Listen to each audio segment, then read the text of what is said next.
On this episode of the Ikigai Podcast, Kei Tsuda, Ikigai scholar, researcher, blogger, and facilitator of the LinkedIn study group, returns to talk about the Mother of Ikigai. Welcome back, Kei. Thank you very much, Nick. Pleasure to be back. Yeah, good to see you as always. So, do you want to give us an update on what you've been doing and what you've been doing on your research with Ikigai? So, I've been reading a lot of books, and I tend to read a set of English books and Japanese books, like side by side. Okay. So, recently there was a big hype on this book called The Anxious Generation by Jonathan Haidt. I see. So, I had to read up on that to kind of catch the discussions that's going on in the world. I've also read, I started reading actually. The Mindful Body is written by a researcher called Ellen Langer. So the other book is The Mindful Body by Ellen Langer. And this is her latest book that was written last year. Okay. Then I'm reading up on, of course, Mieko Kamiya's works. And, I know we are going to discuss Ikigai ni tsuite at some point, but she's also written a book called Kokoro no Tabi. Mm-hmm. And also she has a collection of works that's been published as a book called Ningen o Mitsumete, of the observation of the human beings, I guess.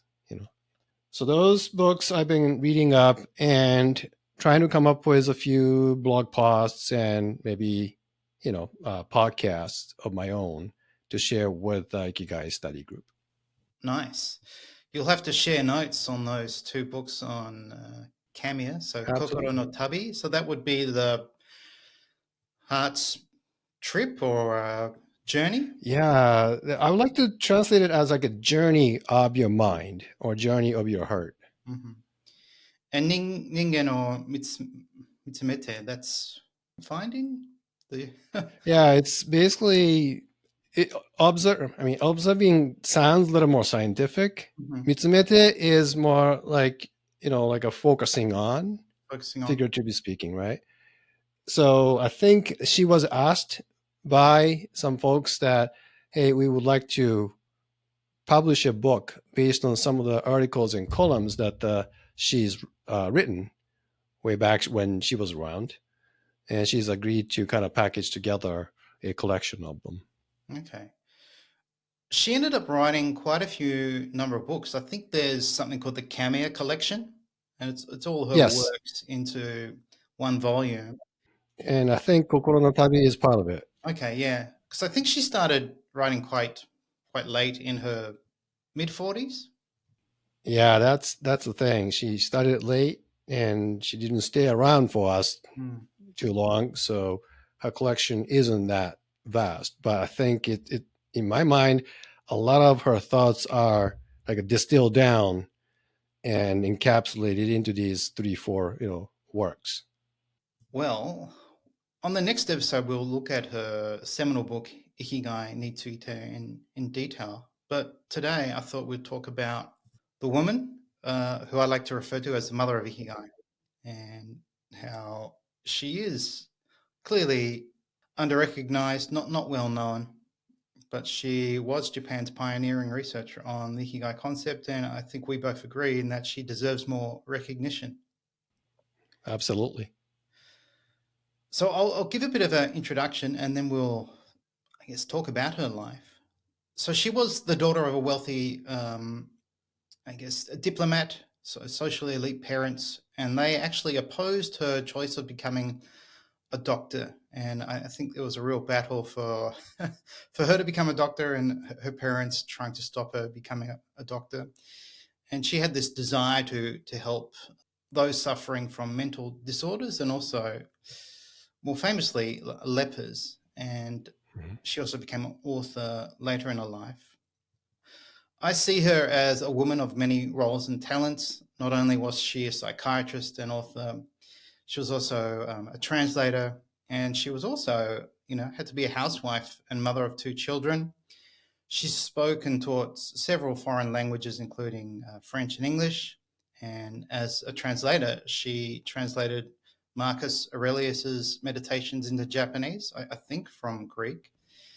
Mm-hmm. She taught psychiatry at several Japanese universities, and she was also a private tutor to the Princess Michiko, who served as the Empress Consort until 2019. I think she tutored her before she married into the royal family. So quite an amazing CV. It is. So how well known is she in Japan today? So some people, of course, know them, but I asked my mother actually, but she didn't recognize the name. Wow. And of course, my mother is of the age that she would have kind of, not directly, but have heard of her if she was, on TV back in the 1960s and 70s, but she didn't recognize. So I think for those people who are interested in psychiatry, psychology, I'm sure she has been well known. But in Japan, her name may not be as widely known as other giants in the field. But something happened in 2018, and the Japanese broadcast network NHK did a special program on her work and life. And I suspect that was because the attention to Ikigai was coming back, right, around 2016 and 17. So on the TV show, they did a two kind of back-to-back episodes on her background and her line of work. And I'm sure that brought some attention back to, herself and Ikigai as a topic. I actually saw those. I saw 2 of the episodes on YouTube, but they're now no longer available. And I think they're behind a paywall now. So. Put a paywall, but you can still watch it. It was quite good. I watched it before it became a paid subscription. Yeah, I believe at the time when she published her book, it did become a bestseller. I'm not sure what that really means in Japan, how many sales that equates to. But it is, yeah, I guess it's a bit strange that no one seems to know her. So there's one exception, I think, is among the folks called the Ikigai Development Advisor in Japan. So that's the program I'm going through myself right now to become a certified health and Ikigai Development Advisor is what they are called.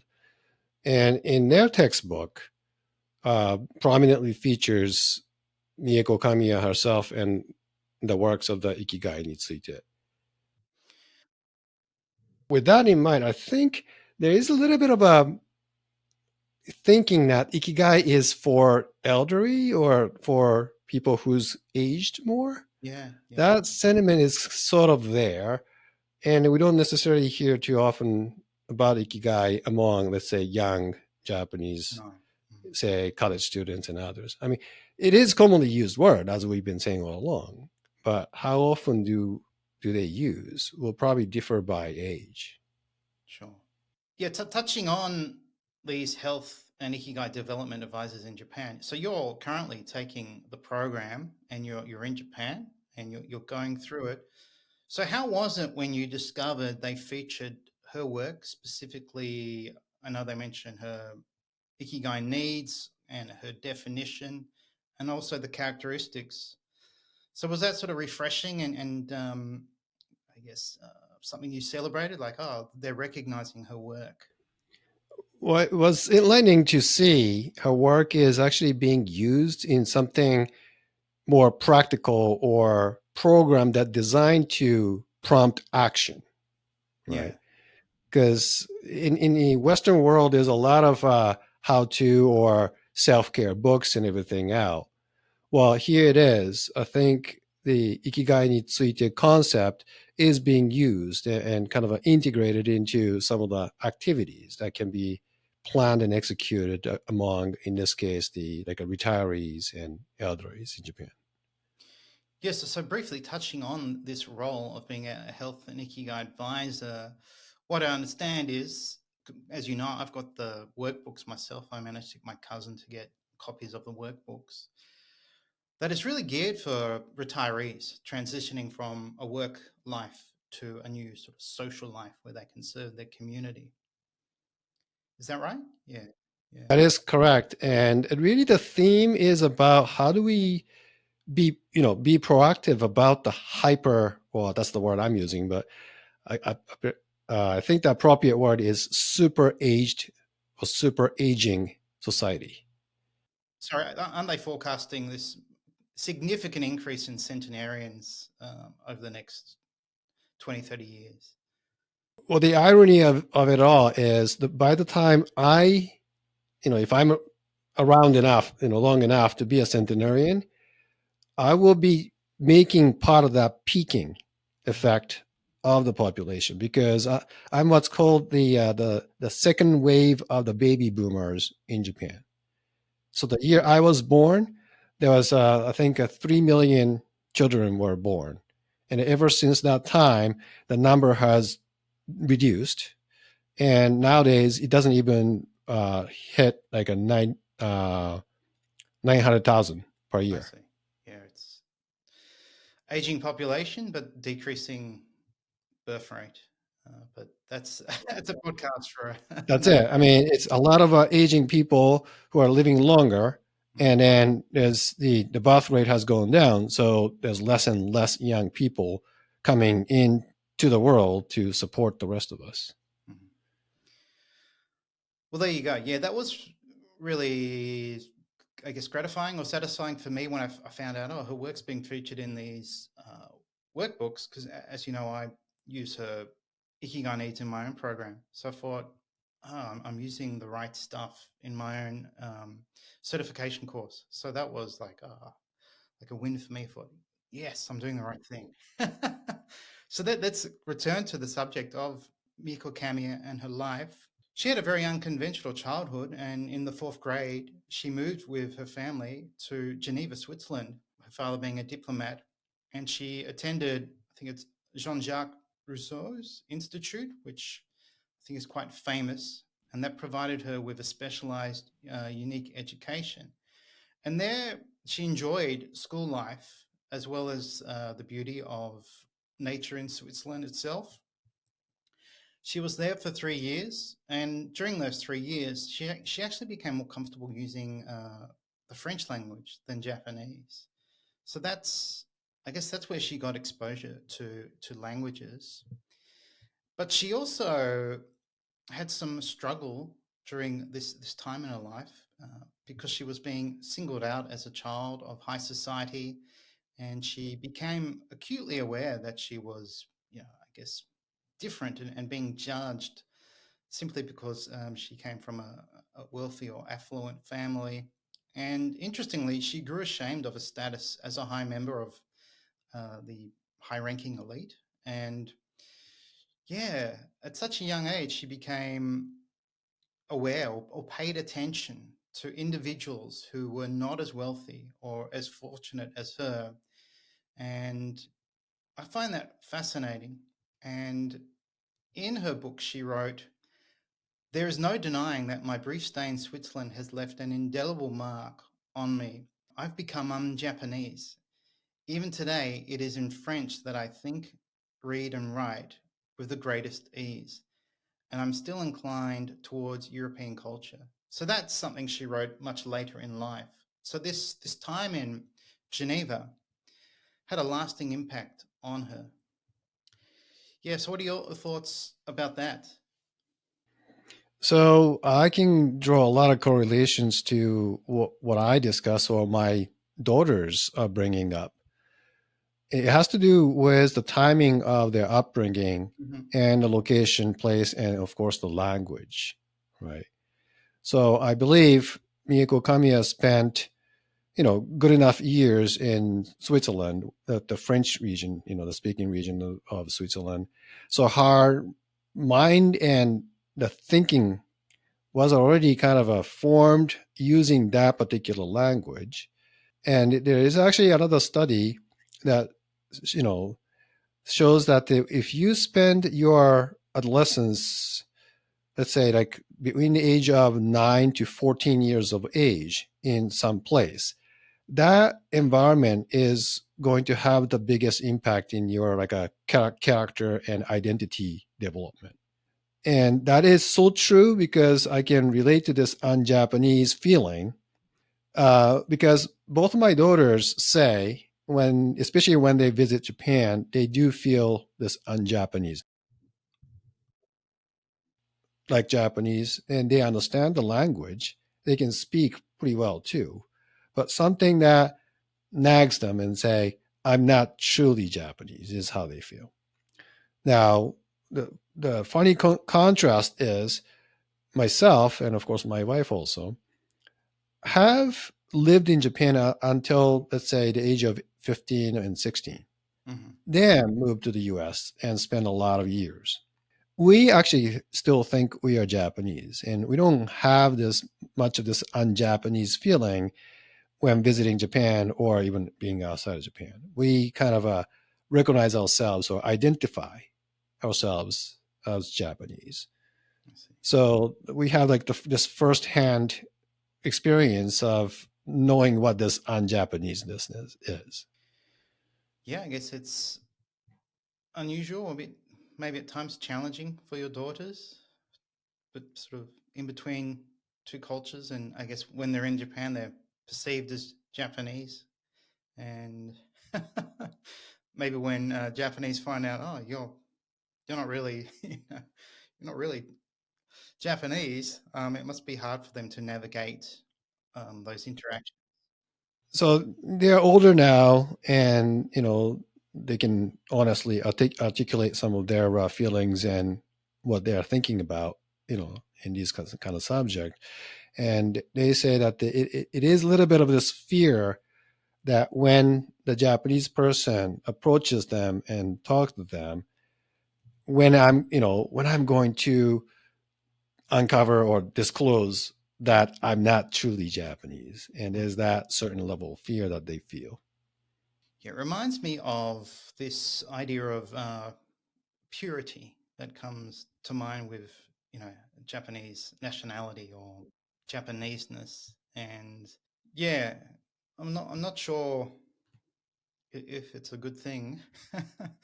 this idea of pure Japanese. I think famously it came out with Osaka, Naomi Osaka, when she started winning Grand Slams and she was representing Japan. And I think there was some debate in the media as to whether she really Japanese because she grew up in the States and all that sort of thing.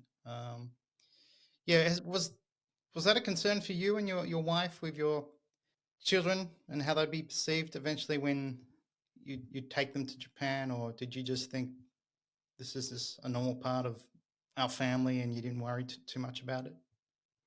Tell the truth, we didn't think ahead or think that farther into the future, right? So when they were growing up, I wanted to make sure they understood like Japanese way of growing up to a certain extent. Mm-hmm. So I almost forced them to go back to Japan every summer during the grade school, and they went to school with their cousins for 2 to 3 weeks. So they understand, how to get together and serve meals like for lunch. And in Japanese schools, you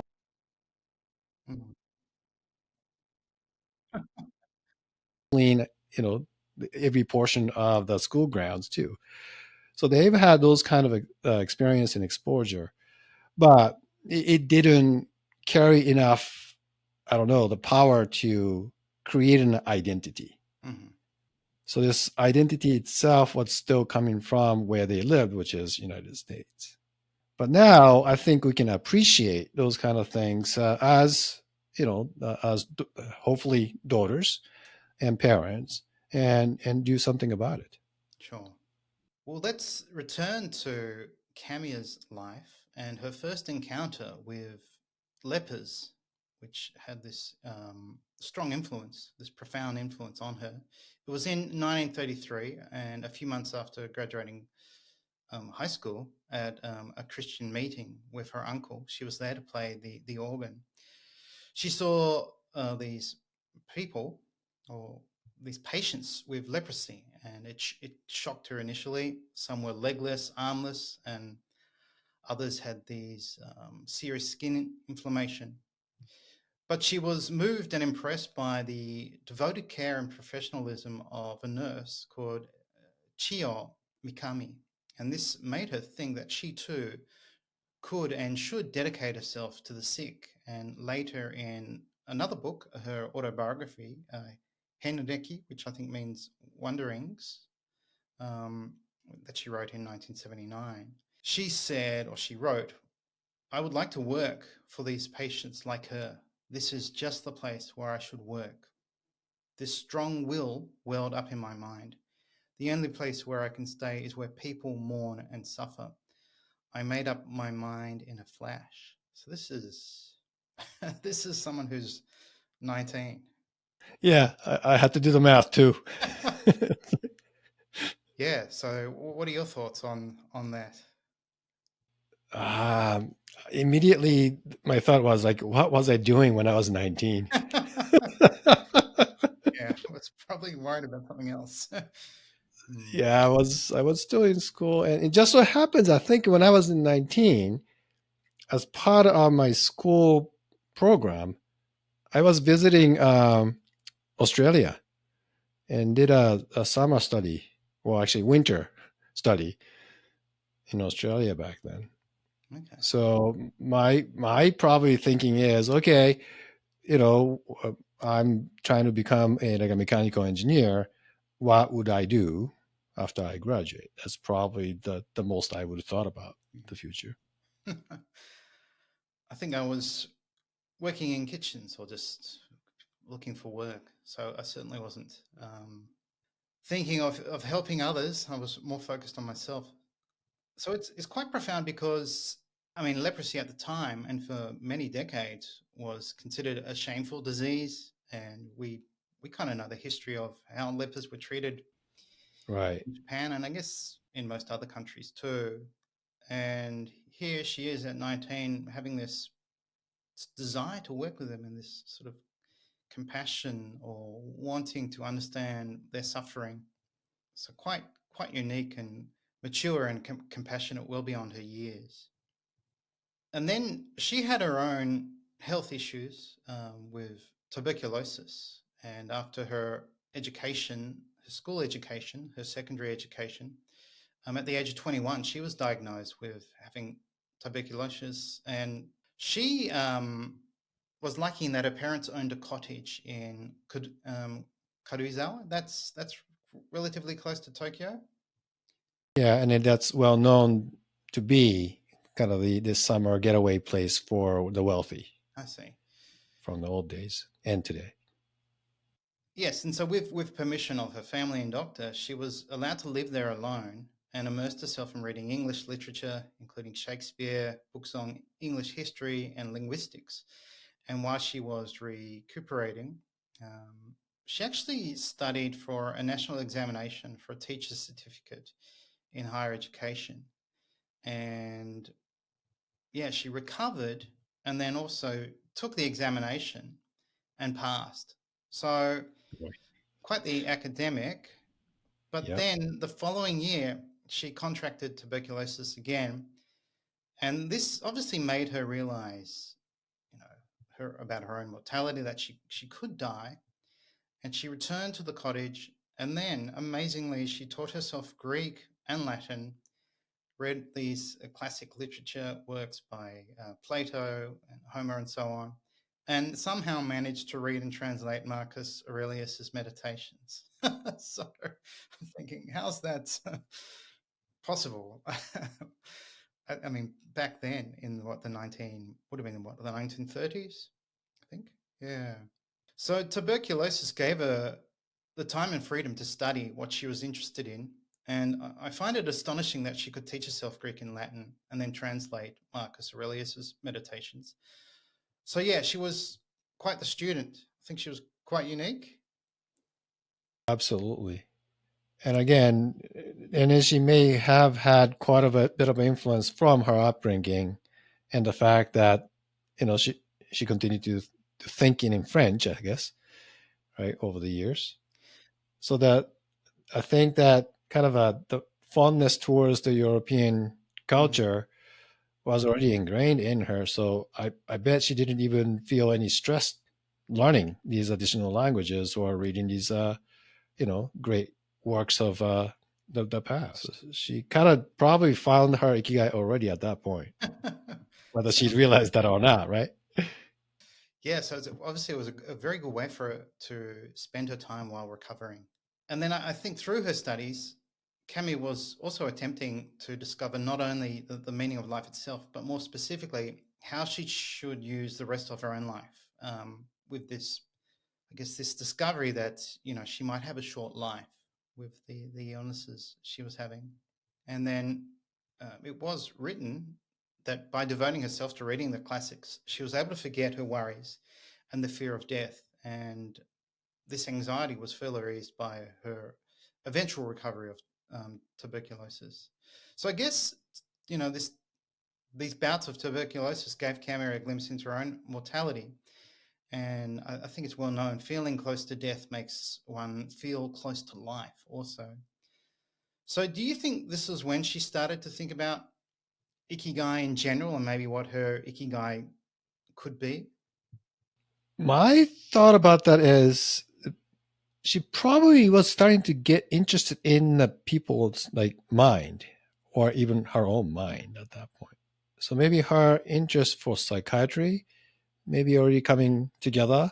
It could include ikigai, but it's more towards understanding how the mind works is probably more of that interest or the intriguing point that she was discovering, using herself as the subject, And another interesting thing about is, I've seen this with other people too, but when you are having an illness, there's kind of two ways to go about it. One is really concerned about the illness itself, try to do everything possible so that you get kind of sucked into the illness itself.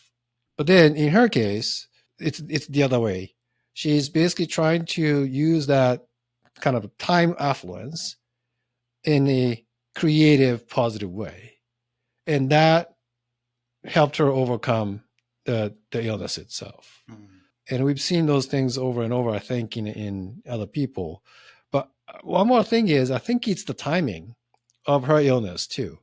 When people are young and have this kind of illness, they kind of are forced to look at their future. Yes. There's not much to look back in their past or not much of the accomplishment, right?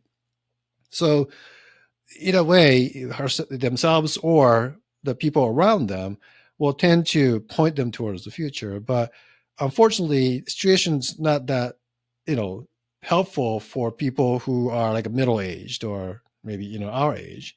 If we become super ill, then we start to kind of latch on to those accomplishments and things in the past. And that might drive us further down into. Yeah. So I think, in a way, I mean, she was unlucky to have TB, but the timing of her illness also actually worked towards forming her life perspective for sure.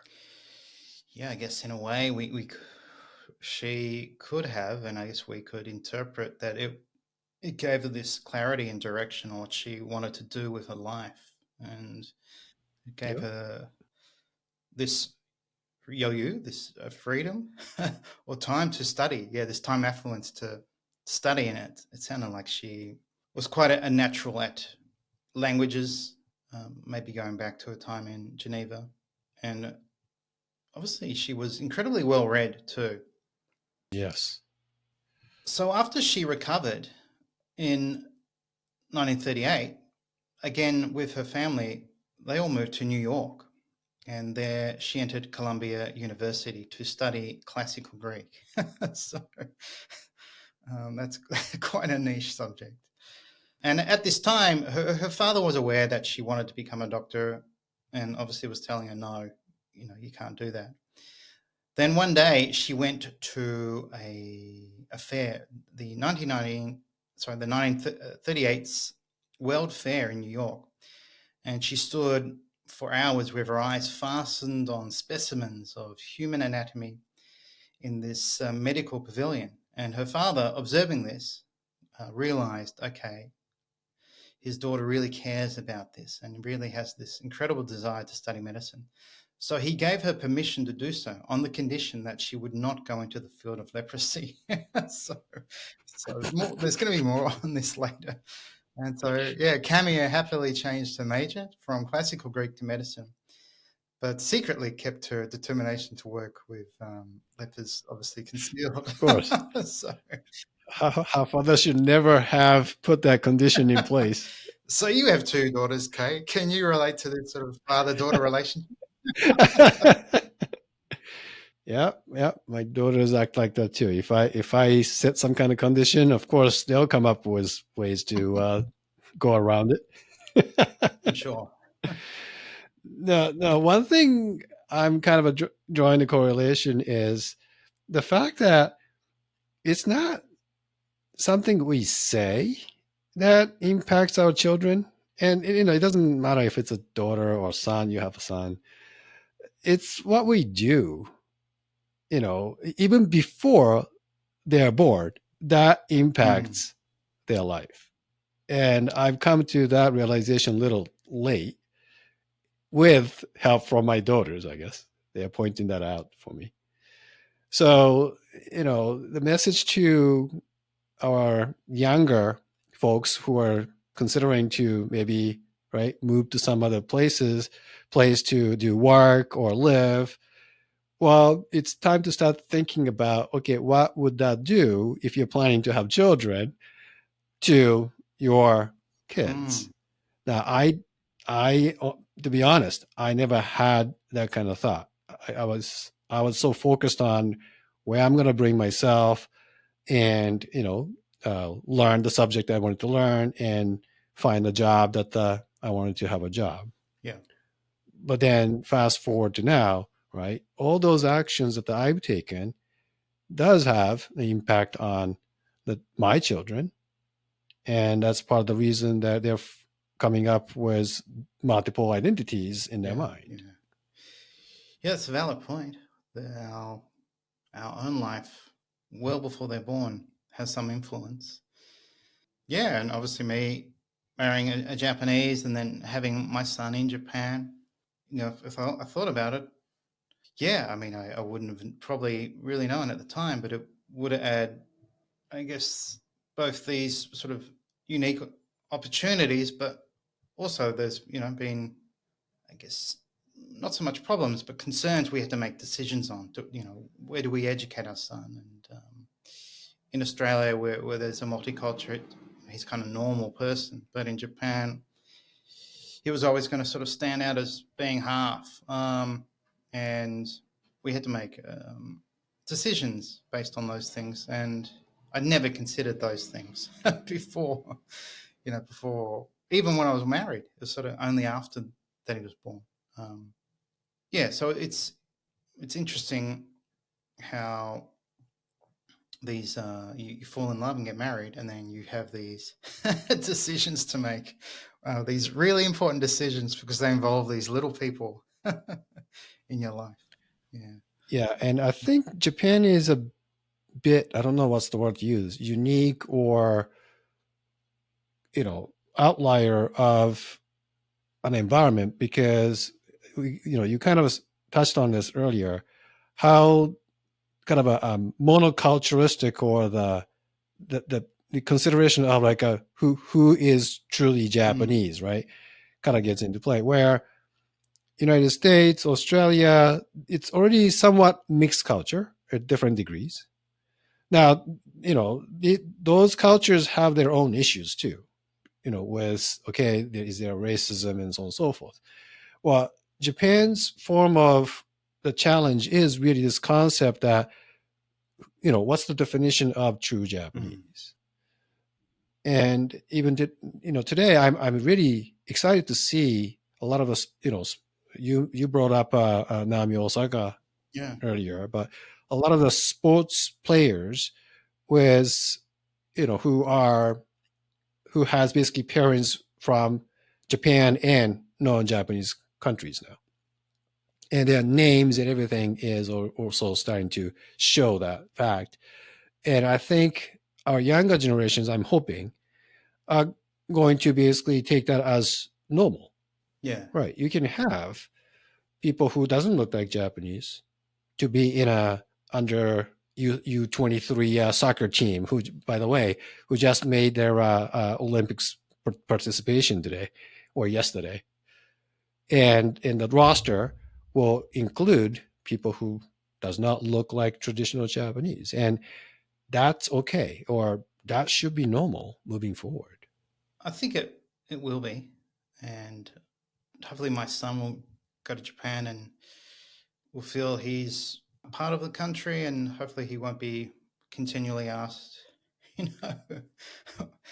where he's from, or who his parents are, or that sort of thing. Well, that's gonna still Yeah. continue to some extent. It's just that we just have to get used to. So returning to Kamiya's life again, after I think obviously her family probably had to move back to Japan because of the onset of the Pacific War, The before World the War Pacific II, War, yeah. after Yeah. things were clear that war was on their doorstep. So she returned to Tokyo and finished her medical studies. And a year before her graduation, Kamiya asked the National Leprosarium to allow her to go there as part of a research project to learn about leprosy and to also meet someone, I guess a pioneer authority in the field of leprosy, Mitsuda Kensuke. And I think they formed a pretty good working relationship. So she was there for 12 days, and she was shocked to find the conditions at this leprosarium were horrible. No effective medicines, no suitable treatments, and most of the patients were suffering from malnutrition. And yeah, because of all of this, she felt this greater sense of responsibility towards the patients. And she actually wrote a poem about it that's I found a translation of. And this was what she wrote, I think probably in her diary. Why you, lepers, not I? You carry all the burdens lepers carry, being deprived of all that makes a comfortable life. You are constantly in torment, agony, and desperation. I promise you that I will stand by you, support you, and comfort you. Pray to God for you every night and morning. But at the same time, I feel guilty about mentioning all these sweet words because they sound vain to you. You lepers are the ones who really know what hardship is. Yeah, so quite profound again that she had this deep affinity or compassion. So why do you think she had this connection to lepers? Why did she feel so strongly towards them? I think it is the combination of the fact that she's already formed this highly nuanced, multicultural kind of mind with two or more kind of value structures already at that point. Second is, I think that her own experience with tuberculosis, and the fact that she's already realized how she was in the elite group, and she was given the type of care and options of going to these Karuizawa and other places to get better. I think she must have contrasted that with the experience of the lepers. Yeah. So it must have been a huge shock. Well, it's amazing she didn't take all her opportunities and wealth for granted. She could somehow found it in her to be compassionate and understanding, because I think very few people would have the heart that she had. And then moving on, at the leprosarium, she began to hope she could work there and devote herself to these leprosy patients. And again, she faced opposition from her father and, Basically, he said no. So her decision was overruled. And I think this caused a lot of frustration in life. And in her later life, she wrote about her frustration. So between the years of 1944 to 49, she did become a student of psychiatry at the University of Tokyo. There she married her future husband, Kamiya Noburo. They got married in 1946. And for the next decade, she played the role of housewife and mother, while also teaching foreign languages and correcting the English language papers of her husband and his students. And yeah, she did not like that. So in several diary entries from 1954, she expressed her frustration at being unable to pursue perhaps her most important source of Ikigai due to these commitments. She wrote, "Every day I get so frustrated with my English correction to the point I want to kill myself. Is life the experience of doing things you don't want to do? How long do I have to be a language teacher? Languages, you are the curse of me. If I spend so much time on these things, I will never be able to stand on my own as a psychiatrist. I don't know how many times I have the thought of giving up my full-time job and becoming a lecturer. How can I manage the responsibilities of a full-time job, my family, and my studies? It's a very human thing to do. Oh God, please give me the strength I need to climb these mountains forever and ever and ever and ever." So very frustrated writing that diary entry. Yeah. Yeah, and this was taking place at the post-war Japan too, right? I think the war ended around 1945, I believe. So the country was in the mode of rebuilding, trying to find its footings, and that's when she was also trying to find her footings. Yeah, which is kind of interesting. It kind of those overlaps, but those words in the struggle is something that I think a lot of the folks even today, especially the mothers, will probably share.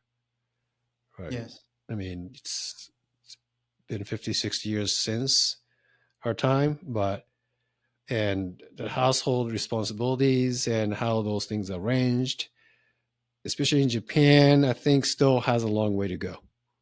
Yeah. So in a way, she was already kind of pointing out the movement that's kind of later become the feminist movement, and also the rights for women in Japan. Even though I don't think there's any record of her being directly participating in those activities, but I'm sure she may have influenced a lot of folks who may have come up, grown after her to voice their perspectives on these matters.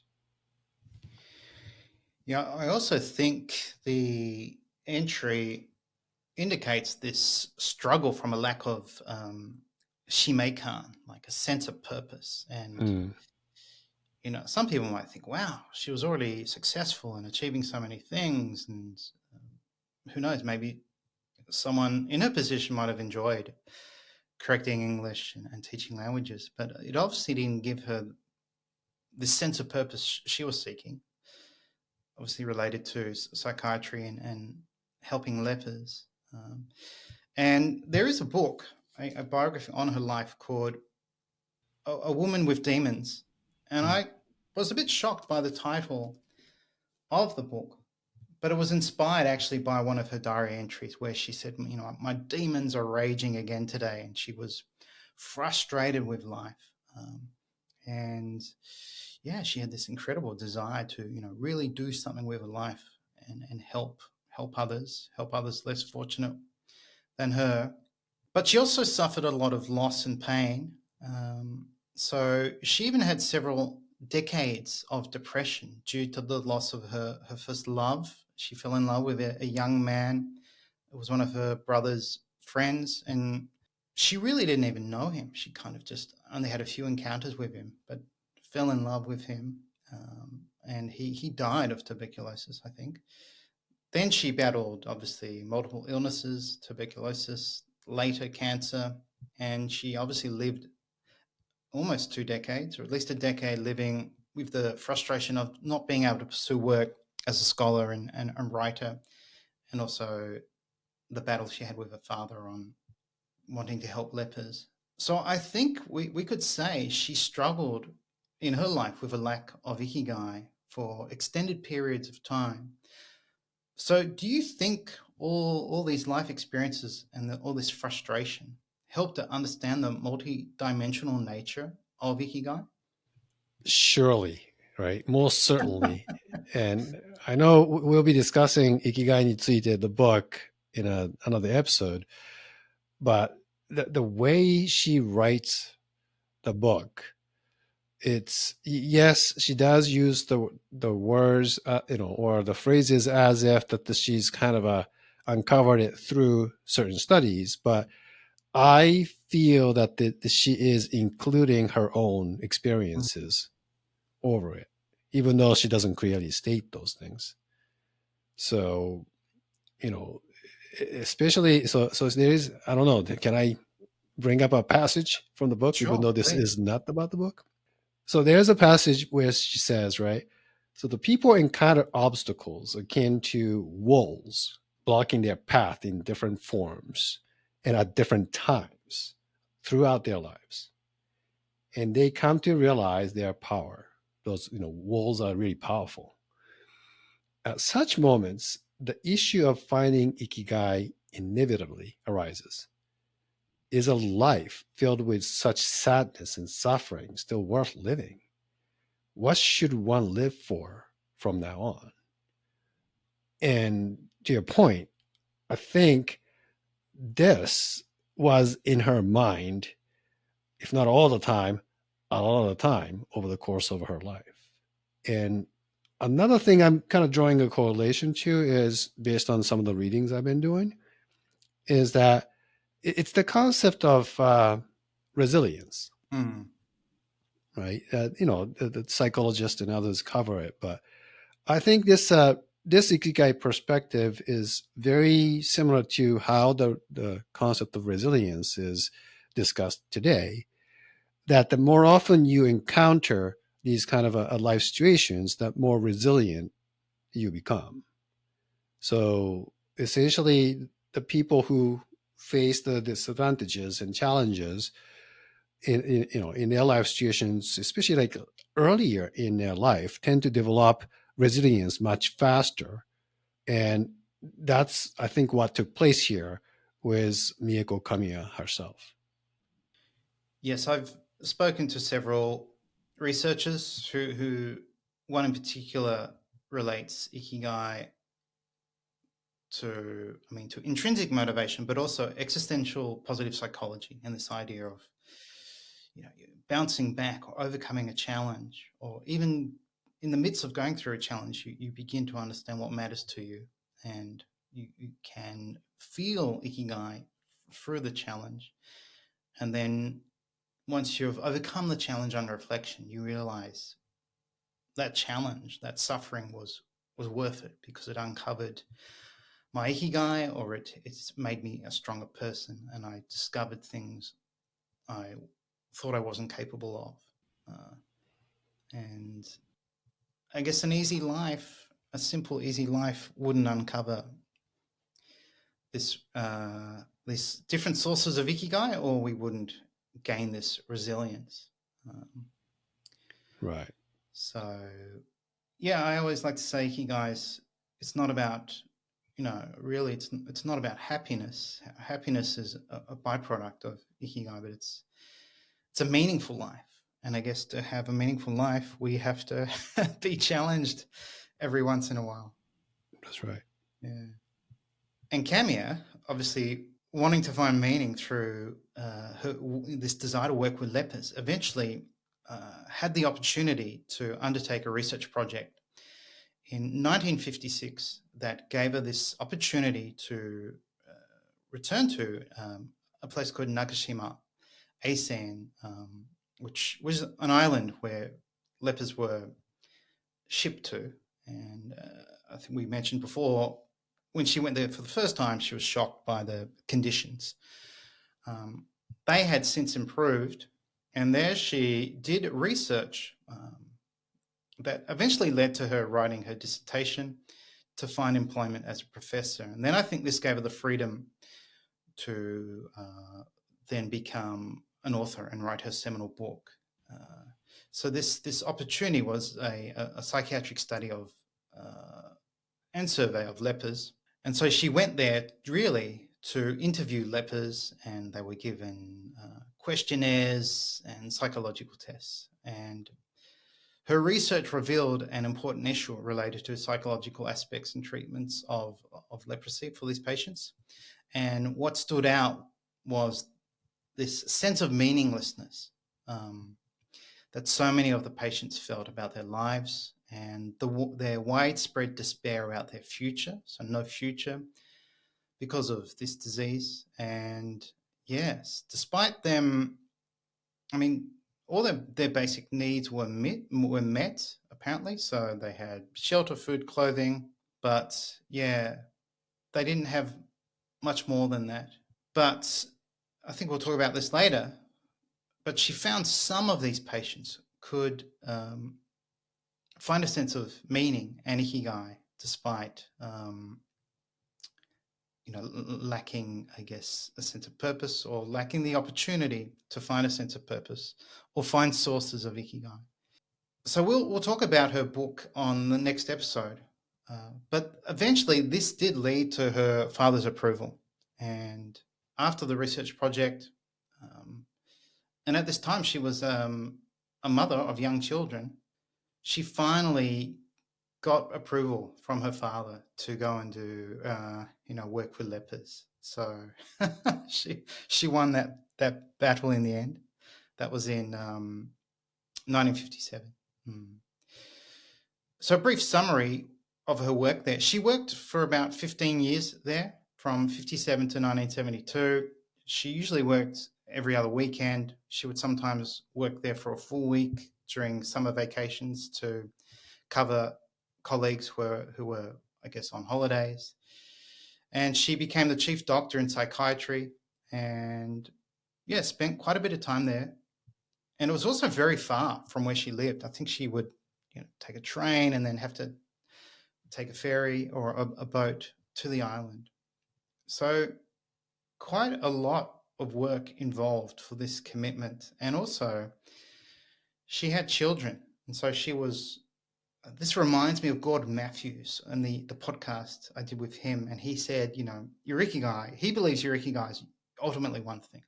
Is it your work or is it your family? And it does sound like Kamiya was, leaning on one more than the other, and it was her work. She desperately wanted to do this work. Yeah, so ikigai can result in, I think, difficult choices, because meaningful role, a very important role of a mother, but also this desire to help others.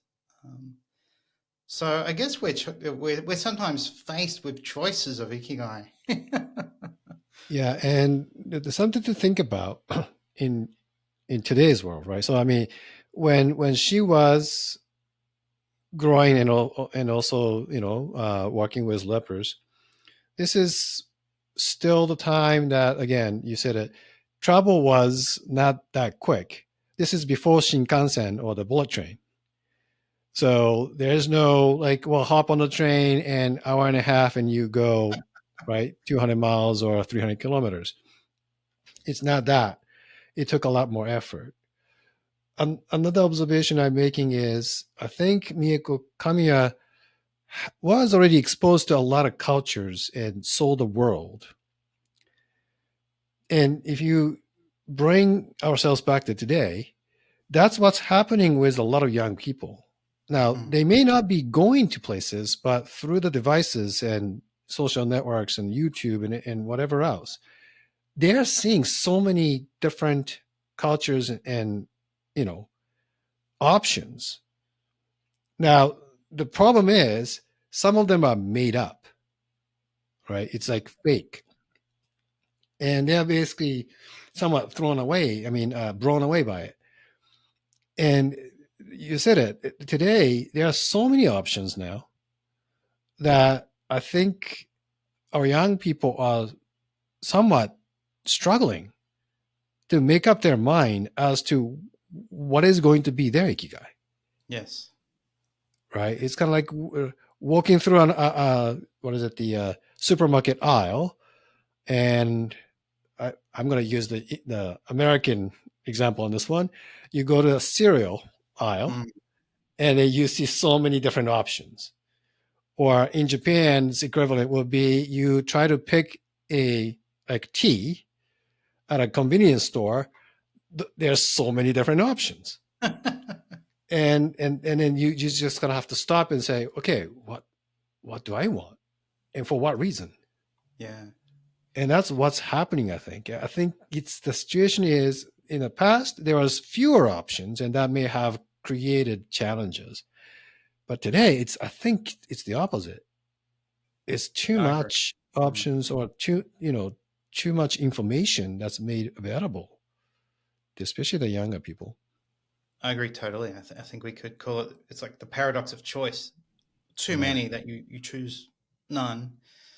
And then there's a lot of distraction with this ability to watch any kind of entertainment through multiple screens anywhere, and one concern I had as a father was, will my son lose his creativeness, and will, all this time on screens will steal time that he would use for creativity.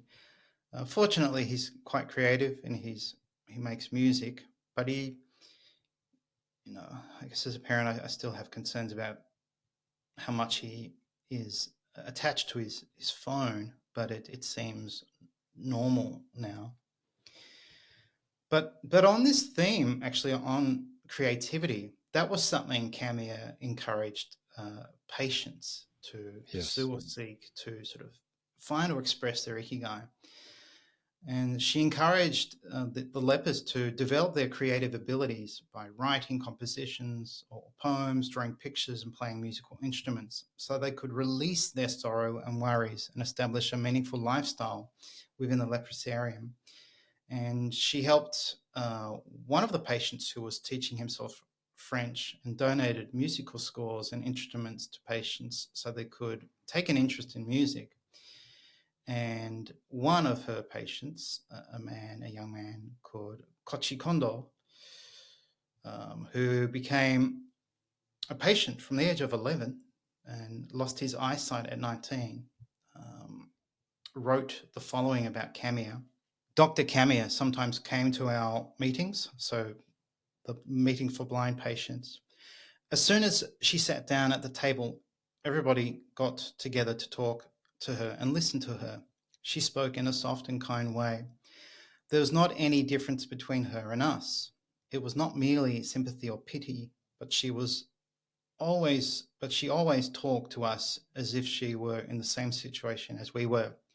She did not look down at us out of compassion at any time. This is why I think Dr. Kamiya was really great. So it sounds like she eventually did the work that mattered to her and had this beautiful and positive impact on these people. And yeah, she seems to matter to these people there. So there is some perception that she was the Mother Teresa of lepers in Japan, which is probably an romantic exaggeration. But clearly this work was important to her, and perhaps I'm not sure if it was a source of ikigai or if it was her shimeikan, like a sense of purpose, or maybe it was both. Yeah, what do you think? I think it was both. Right. She certainly had this strong sense of purpose, and we call it the shimeikan. But also in the process of doing or carrying out the tasks, I'm sure she was feeling ikigai. Yeah. I mean, you said it before. She had to travel long ways to commute to locations, and and also dealing with lepers or the people with different degree of issues is not for the the faint-hearted. I mean, you have to observe them on a daily basis. You encounter new and maybe worse situation for these patients, but somewhere somehow she doesn't have much writing about her getting depressed about the situation of the these patients, or having been frustrated. I don't think she's left much of that kind of a writing, and that kind of tells me that she was really feeling her ikigai as she's engaging directly with these patients. Well, she actually wrote on that. So in 1972, when she was 57, Kamiya retired from Nagashima Aisein because of failing health. And at the time, she expressed her feelings about the patients at the leprosarium, I imagine in another diary entry. And she wrote, "I feel a profound affinity with the patients now. It was my lifetime pleasure that I could visit them for about 15 years. I might not have done much for them, but it was an honor to be a friend to them. It deepened my conviction that the people whom we should care about the most are the ones at the bottom in society." And yeah, it's interesting she refers to them as friends. It was an honor to be a friend to them. So that was how she perceived her relationship with them. And after retirement, Kamiya had heart conditions, and she was hospitalized several times, and she still maintained her correspondence with the patients. So obviously was writing letters. And then she died in 1978 of heart failure at the age of 65. So quite a young age, if we think about it, but quite a full life. Yeah, in today's life expectancy, that is quite young. But just so you know, around the wartime or the post-war Japan, the average life expectancy was actually around that age, 65. Okay. It's only in 1980s and into the 90s that Japanese started to live longer and cross the 80. Nowadays we're talking about 90 and 100. Yeah. So yes, so quite an amazing person. And on the next episode, we will explore her book. That's, I guess, I have my copy really here too. changed. Right. We all need to. We both of us have to review and get ready. Okay. So I look forward to talking with you, Kei, on the next episode about Ikigai ni Tsuda. Thanks for joining me today. Thanks, Nick. That was a pleasure. Thank you for listening to this episode of the Ikigai Podcast. To learn more about Ikigai or to become a certified Ikigai Tribe coach, visit ikigaitribe.com.